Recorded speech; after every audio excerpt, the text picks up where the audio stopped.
Hello everyone, গরমে সবাই কেমন আছো জানিও। আবার খুব গরম দিয়ে দিয়েছে।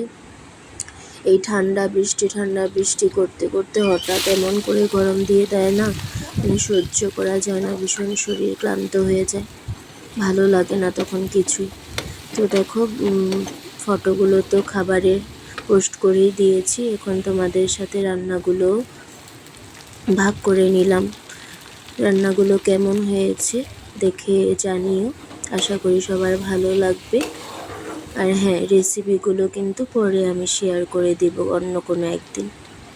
ঠিক আছে, তাহলে আসি, বাই বাই। আর হ্যাঁ, সবাই কিন্তু ভালো থেকো। অনেক গরম পড়েছে, শরীরের খেয়ালটাও খুব দরকার।